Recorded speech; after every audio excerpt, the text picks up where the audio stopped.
We have an announcement finally on whether cell phones cause cancer. It's something that could affect all of us and our children. Scientists from the World Health Organization have been reviewing studies for the last week or so. I want to bring in our senior medical correspondent, Elizabeth Cohen, who joins us live with the findings. Essentially, what did they find? The World Health Organization says that the radiation from mobile devices like cell phones is a possible carcinogen to humans. This is a very big deal because you and I have done segments about this before. Sure. It has gone back and forth. And this is really the first time that a large group, and it doesn't get any more sort of prestigious in many ways than the WHO, to say that it's a possible carcinogen. It puts it in the company of several other kinds of things. And so I want to tell you what it is, and I think that might give people an idea of what we're talking about. It puts it in the company of things like lead is also a possible carcinogen, according to the WHO, as well as engine exhaust and chloroform. So that sort of gives you an idea of the kind of risk that we're talking about here. So I can't help but ask, I mean, should we be alarmed? Should we be freaking out over this information? You know what? I really hope that people who are listening to me are not freaked out.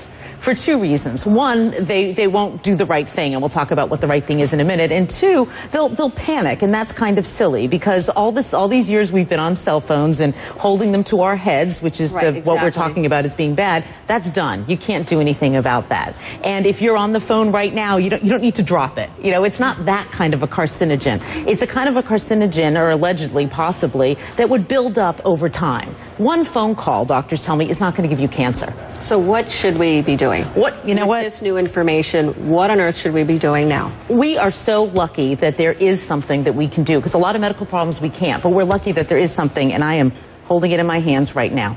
You use a device to keep that phone away from your head. Okay, I'm going to make it very simple. This is what experts that I talk to don't want you to do. This radiation is very close to your head. The minute that you put one of these in, you can hold the phone at a distance. At this distance, that radiation is dissipating. It's not going to affect you very much, if at all. Hold it away from your head, which means using a wired piece like this or a Bluetooth, or put it on speakerphone. Keep it away from your head. That's the bottom line, and it's really easy to do. I mean, I can count on one hand the number of times in the past year that I have spoken on the phone like this. I just don't do it. I'm going to change my habits.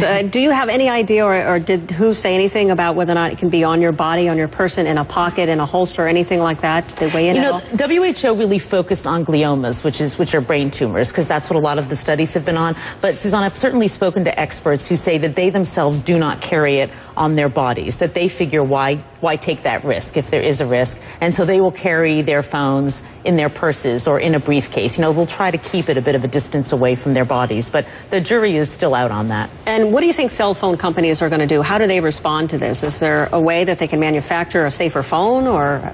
Right, we're seeking a response from the CTIA, which is the industry group, and I think what could happen is that people like the FCC, or other groups like that in other countries might say, this is important what the WHO is saying, and so maybe we ought to tell cell phone companies to make phones with lower radiation.